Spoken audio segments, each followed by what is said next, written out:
So Manchester City just paid over £100 million for a midfielder, which sounds normal until you hear where they bought him from. And honestly, that isn't even close to the strangest thing that happened this summer. Because while you were away, 9 Premier League clubs changed manager. 9. In one summer. That has never happened before. 5 of the 6 biggest clubs in the country have a new man in charge. Meanwhile, the British transfer record got broken. So if you switched off in May and you're only tuning back in now, you've got some catching up to do. Now there are new rules this season as well, but I already covered all of those in a separate video, so go watch that one after this. This one is about everything else, the bosses, the money, and the decisions nobody can explain. So grab a drink because this is the full catch-up, and we may as well start right at the top. Arsenal won the league. Actually won it. That sentence still feels strange to type. 22 years of waiting. Over. So what do you do the summer after finally winning it? You don't relax. You attack. Piero Hincapié's loan was made permanent. And Ilan Meslier arrived for free. Leandro Trossard left for Besiktas. Jakub Kiwior went to Porto. Christos Tsolis came in from Club Brugge for 34 million. 22 goals last season. A proper upgrade on the left. But the signing everyone actually noticed was far bigger than that. Arsenal signed Newcastle's captain, Bruno Guimaraes, for £75 million, a Brazilian international who had captained a direct rival for years. Newcastle said publicly he was not for sale. Repeatedly, Arsenal kept going anyway, and eventually that stance softened. Champions strengthening by taking the captain off a rival. That's a statement. That's how you know a club is serious. They didn't stand still after winning. Now let's talk about the other big story of the summer. New managers, lots of them. Pep Guardiola left Manchester City after 10 years and about 20 trophies. City replaced him with Enzo Maresca, who used to be on Pep's own coaching staff. So City didn't really change philosophy, they just changed who's holding the pen. But the pen isn't drawing the exact same lines. There are real differences, and they matter. Under Guardiola, City built attacks slowly. Patient possession, waiting for the exact right gap. Maresca's teams at Leicester and at Chelsea used a very similar base, but they pushed the tempo higher once the ball reached the final third. So expect the same careful structure in build-up, but sharper, more direct decisions in the final 20 yards. It's a small shift on paper. Over a full season, it can be the difference between 1 goal and 3. Their headline signing cost over £100 million.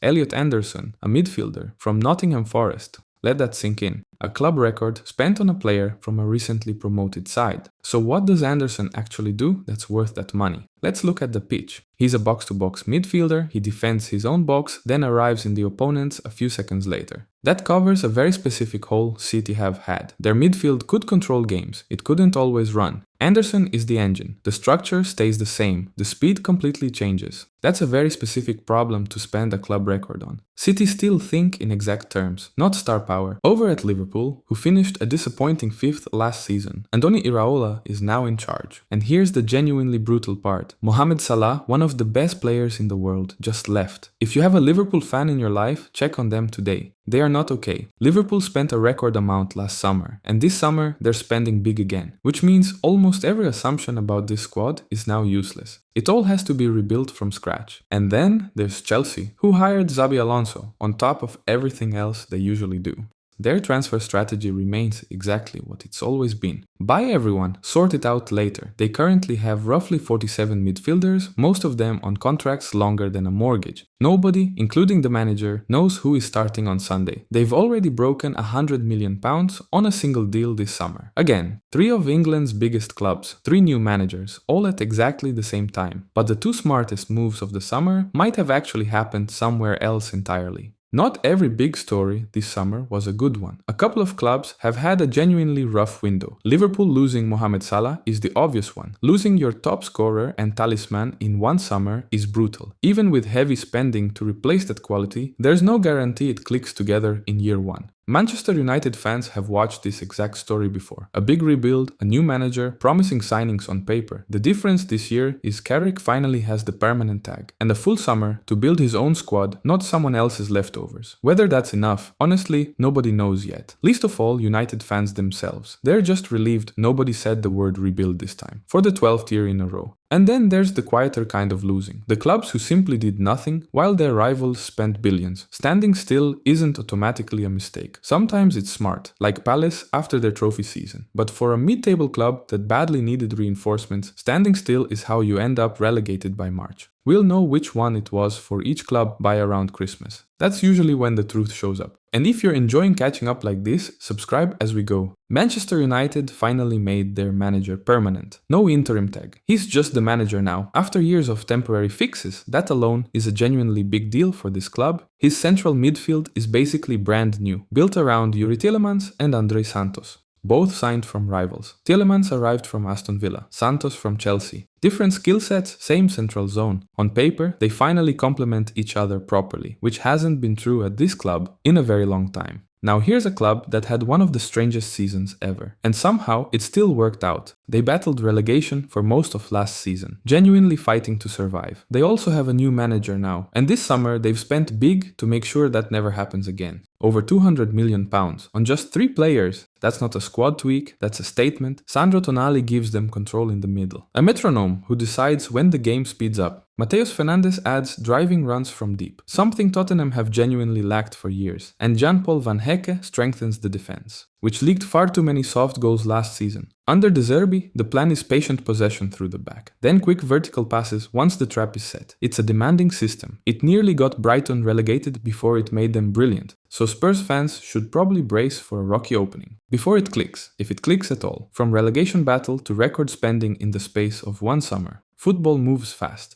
Not every big story this summer involved a giant club. A few smaller ones made genuinely clever moves. Crystal Palace made it all the way to August without spending a single penny, after winning actual trophies last season. That takes a strange kind of confidence. Their one real move so far was a straight swap. One defender out, one defender in. That's it. Aston Villa did something almost nobody saw coming. They broke their own all-time sale record. They sold Morgan Rogers, an academy graduate, for more than they've ever sold anyone in the club's entire history. And Everton finished a long, loyal chapter. Seamus Coleman, a defender who gave the club 17 years, said goodbye. Over 300 appearances for one single club. That kind of loyalty barely exists in football anymore. And Fulham did something genuinely unusual. Their biggest signing of the summer wasn't a player, it was their new manager, Alvaro Arbeloa, a former Liverpool defender who used to manage Real Madrid. As of right now, they haven't signed a single outfield player, not one. That's either extremely calm or extremely late. We'll find out which very soon.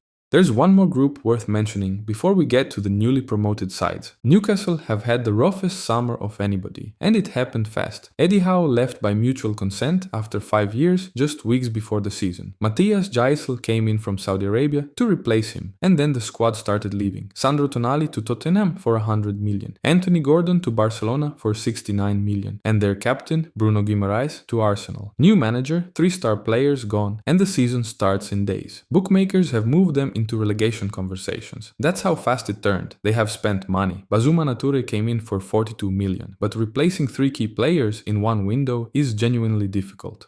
Aston Villa are fresh off Europa League football. Now they're trying to prove last season wasn't a one-off. That record sale of Morgan Rogers stings, but the money is already being reinvested into depth for 4 competitions. Playing in Europe changes everything about a squad. Suddenly you need 2 players for every position, not 1. Clubs that get squad depth right stay in Europe for years. Clubs that get it wrong burn out by February. And then there are the 3 clubs just arriving this season. For some of their fans, this is the first time ever. Coventry are back after 25 years away, and they're strengthening carefully rather than panic buying. Ipswich bounced straight back up at the first attempt, and they brought in a defender from a fellow London club. And Hull got promoted with a goal in the 95th minute. They went out and got themselves an experienced goalkeeper. All 3 know exactly what's coming. None of them are pretending survival will be easy. So that's the season so far. Here's the honest way to think about all of this. Almost every prediction you had about this league before the summer is now out of date. New managers need time. Expensive signings need time to actually gel together. So the opening weeks of this season are impossible to call with any confidence at all. Historically, teams with new managers take about 10 to 12 games to settle into a clear identity. That's 5 clubs running the same experiment at the same time, all of them in front of the same table. Whoever settles fastest gets a head start nobody else has this season, which is exactly why this is the best season to start watching. Nobody has a head start on you, not even the people who watch every week. Nobody actually knows what's about to happen. Not the pundits, not the managers, not me. And that uncertainty is genuinely the fun part. So tell me down below, which club do you think made the smartest move this summer? And which one do you think is going to regret their business by Christmas? And go check out the video on every new rule this season. It's a quick one, 6 minutes. And subscribe, because this season is going to be genuinely unpredictable from week 1. Now you know what's changed. The game has not changed. You have. You're welcome.